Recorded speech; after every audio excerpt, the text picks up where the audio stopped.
Since the OG Anunoby trade, the Knicks have gone 11-2. Actually, scratch that, they're now 12-2 after tonight's game against Miami. And they have the second highest net rating in the entire league, and also the best defense. They've jumped all the way to 4th place in the East. And OG is the singular reason why.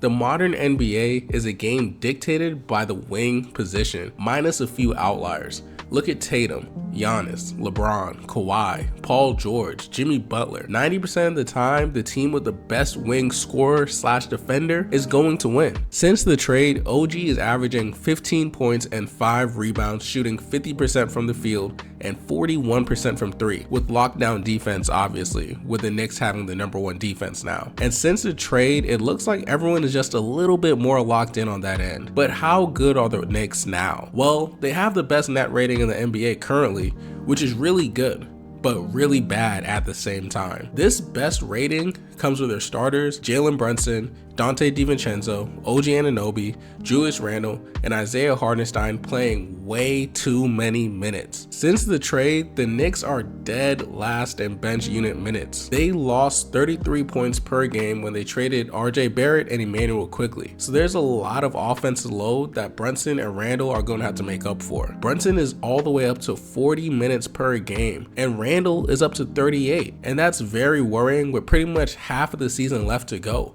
It's not even All-Star break yet. Actually, the trade deadline hasn't even come up. Your star players are playing almost 40 minutes a game in January. When asked about this, Tibbs basically said Brunson and Julius work hard on their bodies, so they can play as many minutes as I need them to. And keep in mind, hey guys, we are only 250 subs away from 1,000. So if you like the video and you like the content, please hit that subscribe button. This is a team that does not do load management. Jalen and Julius have played every single game this season, but it makes sense. They pretty much decimated their bench with that trade. Getting rid of Emmanuel Quickley, who was a spark off the bench and who finished second in 6th Man of the Year voting last year, to now going to a guy who averages 9 points and just 1 assist as your backup point guard. No disrespect to Miles McBride, but he is not a backup point guard for a contending team. The center position has also been a struggle. Mitchell Robinson, who has been great for the Knicks, is out with an ankle injury, but he should be back before the end of the regular season. But now Isaiah Hartenstein is also having ankle issues. Obviously, playing close to 40 minutes a game is going to cause that. Tibbs doesn't believe in his bench, but the Knicks can fix that. They have 3 first-round picks in this upcoming draft, and with those picks and who is available on the market, 2 names immediately come to mind: DeJounte Murray and Malcolm Brogdon. Murray has been linked to LA heavily, but everyone is linked heavily to LA. It seems that the vibe around the league is that the Lakers aren't willing to give up a ton for him, and other teams seem to be on the same page. The Hawks gave up 3 first-round picks to get him originally, so I wonder what would happen if the Knicks offer 2. DeJounte is a guy who can add even more defense to this roster, and he's averaging 21 points and 5 assists, shooting 38% from 3. And this is a guy who you can also trust to run your offense while Brunson is on the bench. Or you can even put him alongside Brunson since he's improved so much as a 3-point shooter. And Malcolm Brogdon is every team's dream backup point guard. He has 2 years left on his contract and he's only making about $22 million a year. And at 31, he obviously isn't a part of the Trailblazers' future, so he will be dealt eventually. The Knicks have the assets to get it done, and trading for a quality point guard can take the Knicks from being a secondary contender like the Clippers and the 76ers and putting them into real contention with the Bucks, Celtics, and Denver.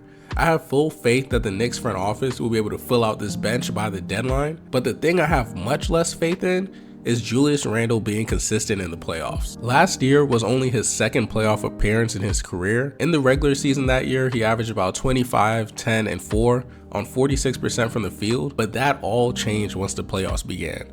He dropped all the way down to 15 points a game, on the worst percentage of any other player in the playoffs, and he was shooting an atrocious 34% from the field. But to be fair, he was dealing with some kind of ankle injury, but so was Jalen Brunson, and he was out there killing it. So even if they add a guy who can put the ball into the basket like DeJounte Murray, the Knicks are only going as far as Julius takes them. You heard what they said about Jalen Brunson. If your best player is small, you're not winning. John Stockton, Allen Iverson, Steve Nash, you could go down the list.